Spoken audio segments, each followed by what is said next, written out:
Channel पर कथा सुन रहे हो, जितने फेसबुक और यूट्यूब पर सुन रहे हो, बहुत सावधानी से सुनना।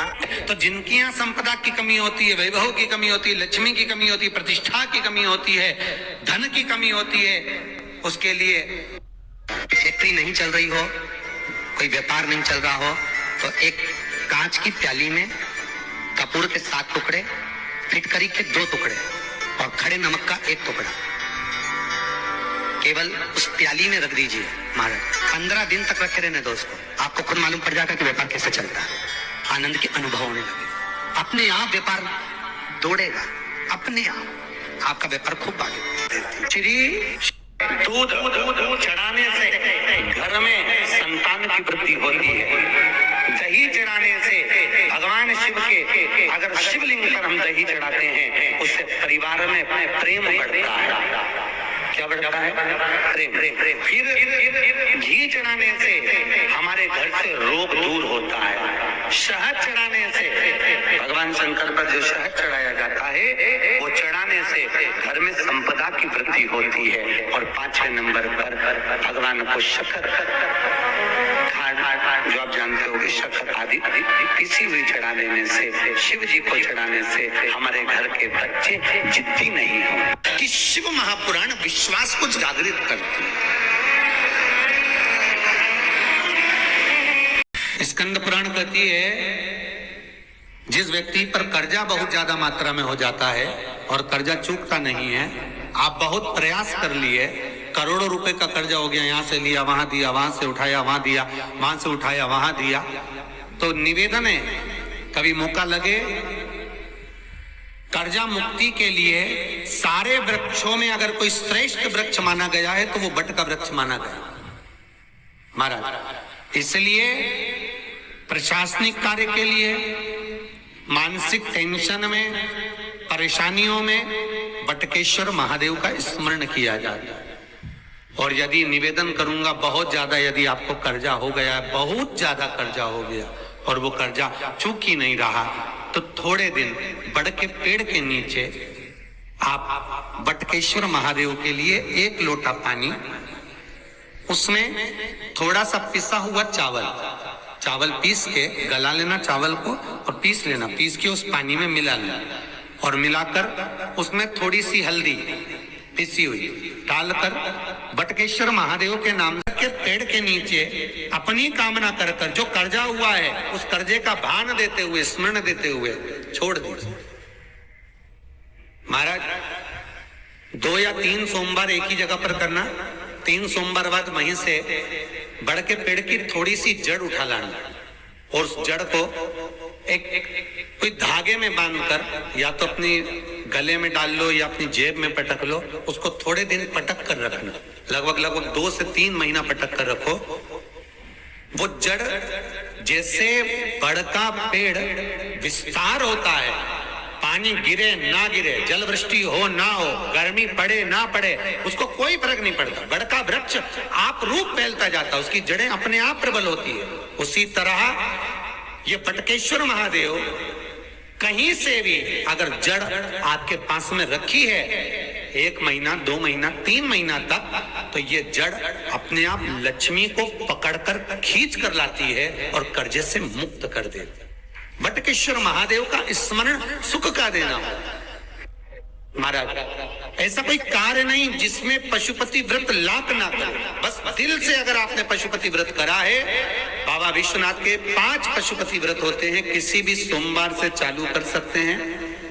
बस करना क्या है, सुबह पूजन की थाली लगा कर लेकर जाना है, शंकर भगवान के शिवलिंग की पूजन करना है, मंदिर में अभिषेक पूजन करो, वो थाली वापिस लेकर आ जाओ, घर में रख दो।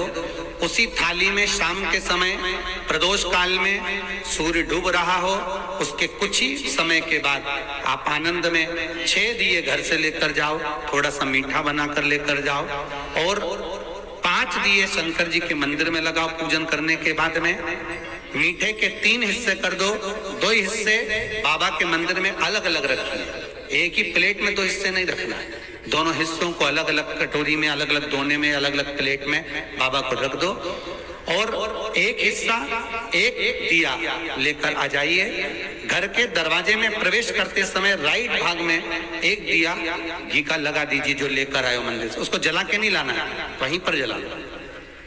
दरवाजे के पास आराम से बैठो, दिया जलाओ और प्रसाद लेकर अपनी कामना कर कर घर के अंदर सीधा पांव रखकर अंदर चले जाओ। सवेरे फरियाल करो, शाम को भोजन करो। जब भोजन करो उस समय पर जो मीठे का आपने भोग लगाया था भोलेनाथ जी को, जिसका एक हिस्सा लेकर आए हो, सबसे पहले भोजन में वो हिस्सा खाओ। प्रसाद का जो हिस्सा लेकर आए हो उसमें से किसी को वो हिस्से में से प्रसाद नहीं देना, चाहे घर में बच्चे हो चाहे बड़े हो। आपको ज्यादा प्रसाद ले जाना तो अलग से ले जाओ, पर उस हिस्से में से किसी को प्रसाद ना दें। और वो प्रसाद पहले पाकर फिर आप भोजन प्रसादी ग्रहण करें। पर इसका नियम ये है कि प्रसाद जब आप लेकर आते हैं, आपको पहले भी कथा में कहा कि शंकर का प्रसाद रात भर नहीं रखा था। जितनी जल्दी आप प्रसाद का हिस्सा लेकर आए हैं, आधे घंटे के अंदर, पौन घंटे के अंदर आपको वो प्रसाद पाना है और भोजन करना ही है। ये नहीं कि सब आएंगे, इंतजार कर रहे हो, 10 बज गई, 11 बज गई, प्रसाद आपका इंतजार कर रहा है। जो प्रसाद है वो आपकी प्रतीक्षा कर रहा है, आपकी बाट जो रहा, आपका इंतजार। ये नहीं होना चाहिए।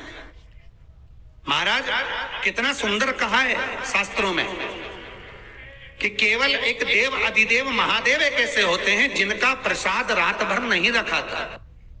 वहां से लिया है प्रसाद, लाकर ताजा रहता है जब तक आप पाते हैं, फिर वो फ्रिज में रख देते हैं। फ्रिज में रखा किसी ने खाया नहीं खाया, जितने समय तक फ्रिज में प्रसाद रखा रहता है वो इंतजार करता है कि कोई मुझे प्रसाद भक्षण करे। प्रसाद का मतलब होता है प्रभु का साक्षात दर्शन।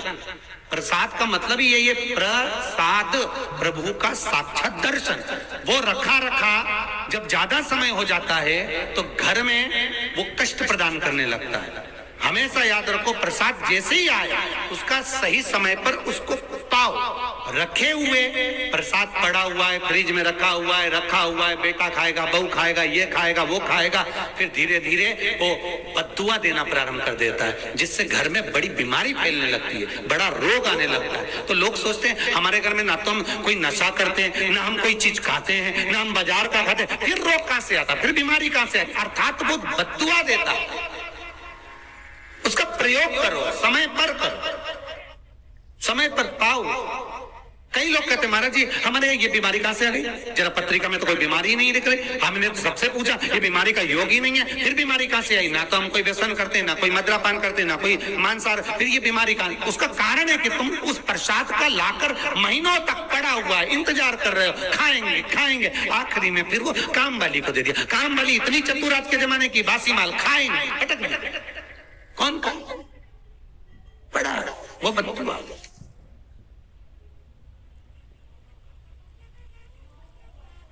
जितना आपको पाना है, जितना आपको लेना है, उतना प्रयोग करो।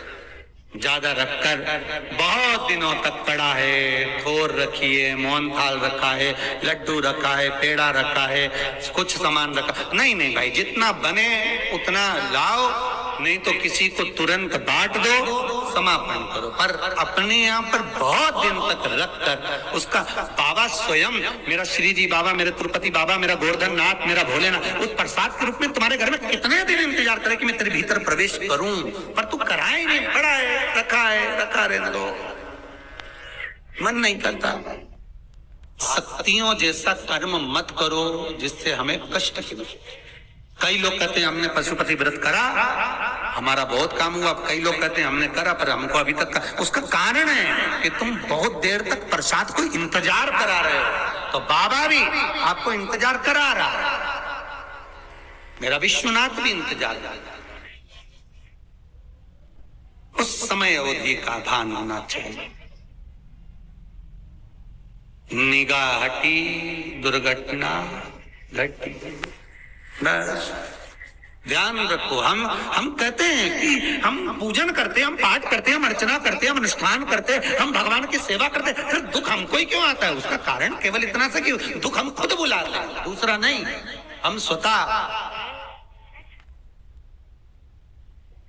पशुपति व्रत 5 व्रत करो, 5 5 व्रत पूर्ण होने पर कई माताएं कहती है कि बीच में हमारे व्रत छूट जाते हैं रजस्वला धर्म के समय पर, तो व्रत तो करना पड़ेगा पर पूजन नहीं होगी और वो गिनती में भी नहीं आएगा। पर व्रत करना है पर गिनती में नहीं आएगा। पूजन भले मत करो, 7 दिन बाद आप जो व्रत करें वो अपने ऊपर है, पर गिनती में नहीं आएगा। व्रत करना पड़ेगा।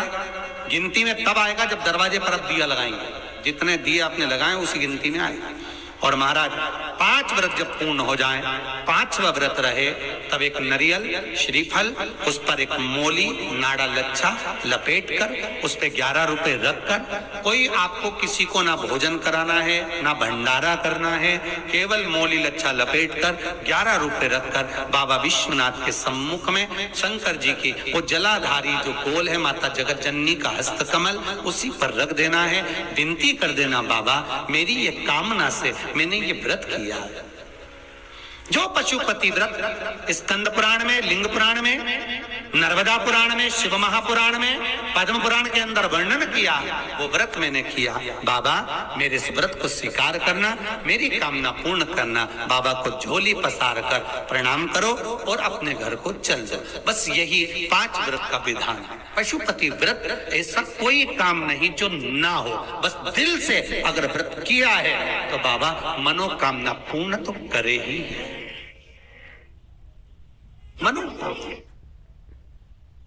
आप हमारे घर के, चाहे घर की धर्म पत्नी हो चाहे भांजे हो, कोई प्रॉब्लम होती है, मुझसे कह रहे थे पशुपति व्रत कर लो, हो जाए। बस पशुपति व्रत में आपका भाव शुद्ध होना चाहिए। निर्मल चित्त निर्मल मन सो मोहि पावा, मोहि छल छिद्र कपट ना भावा। निर्मलता के भाव में भगवान मिल सकता।